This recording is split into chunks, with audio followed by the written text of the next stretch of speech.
Hi everyone, welcome to this episode of Peace Talks. This is a series where we talk to the bands and artists that are coming to play for us at the Mars Bar in Worcester. And today I'm joined by Miranda Radford, who's a drummer coming up.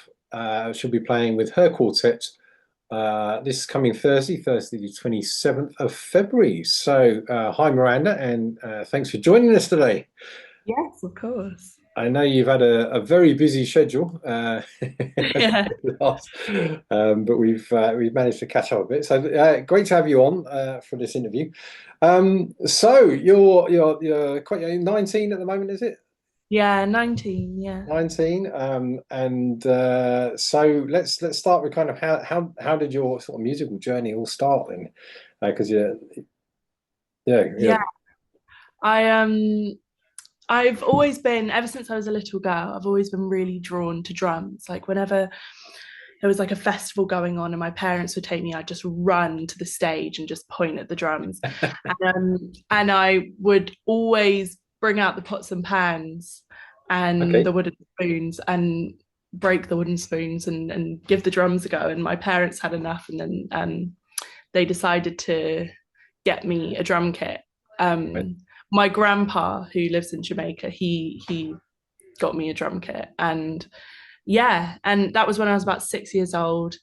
Then I had rock and pop lessons from the age of about 10, and I loved it, and I just loved to make noise. I've always been a very loud personality, and I just loved it.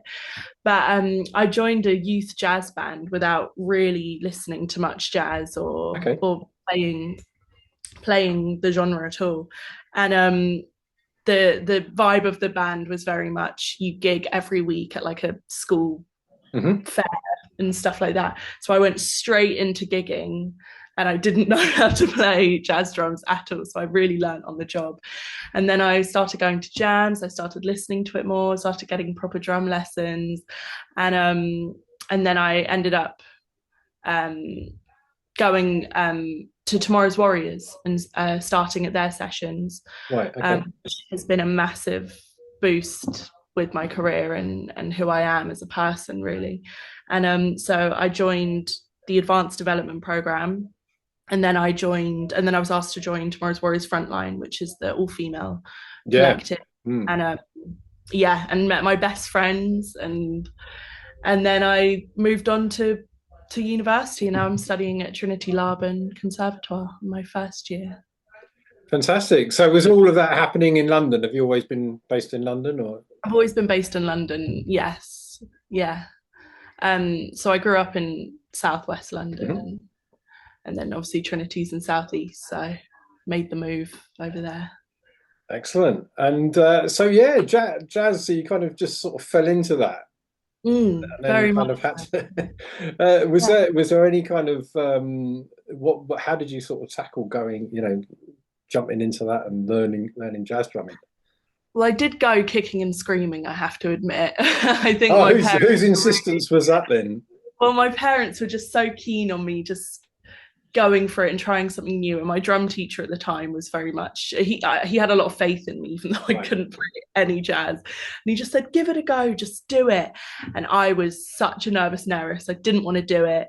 And then I did it. And I think just the idea of not playing the same thing each bar and not knowing what I'm going to play next, and just spontaneous Mm. improvisation, just as soon as I started doing it, I felt so liberated, and it just allowed me to tap into this side of creativity which I've never been able to before. So I did really have to face my fears of public humiliation, and but it all worked out for the best, and now I can't stop. Excellent. And was it music that was on around the house with your parents and stuff like that before? Had you listened to much jazz before? Well, I think, well, my granddad, um, my dad's dad, he loved jazz, and I didn't know this until recently, but he was a trombonist when he was about my age, and Okay. he used to play in a band, a little jazz band, and they used to try figure out the music together. And and his dad didn't like it at all because it was taboo and it was Oh, right. rebellious music, so he couldn't pursue it. So so I guess you could say it's in the genes and the blood. But my parents just played all sorts of music for me growing up, and allowed me to find out what I like. Mm. But it was never really jazz. Jazz is quite random for this household, I think. Not so much anymore, but yeah. Okay, and so once you started getting into that, was there any players that you particularly listened to or were drawn towards? Yeah. So Max Roach is Right. my Hmm. number one inspiration. I think that was the first those were the first solos that I transcribed, and the first time I listened to the music, and then I tried to get it down. And I that was a massive turning point for me listening to Max Roach, because when I play those solos, or when I hear those solos, I don't hear him as a drummer. I hear him as playing a melody. I hear him as like a pitched instrument playing a melody, because he's got such an interesting approach. And I'd never heard that before with jazz drumming. So that was early days in my jazz journey, and to this day I still love listening to Max Roach. Fantastic. And with Tomorrow's Warriors and some of the other educational programs that you've been involved in, who's been sort of some of your more inspirational mentors and teachers there? Oh wow, there are just so many. Um, I mean, Romana Campbell is our kind of tutor, our mentor, Yeah. who who's helped us a lot, helped me a lot. Oh, so many names, so many names. Um, there's just so many people in Warriors. I have to say, my peers, I learned so much from as well. Like the people in Frontline, because I'm one of the younger ones. They have completely changed the way I approach music and the industry in general. And I have to say they are my mentors at the minute. I'm a bit obsessed with them. Brilliant. They That's great. You're also coming through together. And some people watching. I'm quite familiar myself with Tomorrow's Warriors. I had a lovely chat down in the Brick Lane Jazz Festival, actually, which is where I saw you play last year. But the yeah year before that, I met Janine and Gary and had a great chat with them. But yeah yeah, it'd be good to hear, for the people watching this, your kind of just a little bit of an explanation of the organization and kind of your experience with it, how it's helped you. yeah. So Tomorrow's Warriors is a an organization that promotes music for everyone, and specifically focuses on equity and allowing minority groups, specifically Black women, but not just Black women, but Mhm. um, allows them to be lifted up to a point, to an even point, as a lot of the other people in the industry. And it's the most incredible organization because of the amazing alumni, the amazing mentors, the amazing workshops they have and masterclasses, but most of all, it's completely free, which has changed a lot of lives. And I personally don't think I would even be doing jazz to this level today if it weren't for Warriors. I wouldn't have got into conservatoire. I wouldn't have met all these incredible people. And it's an incredible organization. It's life changing, and they've got they were the people to house Ezra Collective as kids. They Mm. put together, and so they've made some big names, and all for free. And yes, it's an incredible organization which donate to. That's my one message. Please don't. Indeed, yeah, no, and they're I noticed they're branching out now this year because it's obviously very much a London centric organization at the moment. But they are. I've got a friend over at in Shropshire, and their club's doing a bit of collaboration with Tomorrow's Warriors. So I've actually got Romana Campbell coming up next week after next, yeah, on the 8th of March. So yeah, you were able to jump into, because we had Romana booked for this Thursday, and she, yeah, due to travel plans and that, I think she had to postpone. So we'll get her back in probably in the autumn sometime. But she's coming up this way, and then he's got some of the others playing. And I noticed there was I can't remember who it was now. There's another one coming up to the Jennifer Blackwell space in the Symphony Hall in Birmingham. And so yeah, so, and I think over at Wolverhampton as well. So yeah, it's great that they're sort of spreading out. So I'm in touch with Trish over there as well to see if we can get some more of you fantastic musicians out there, out and about around the country on the wonderful train network that is. It's quite handy having the venue right near the Foregate Street station, which is a direct. Yeah.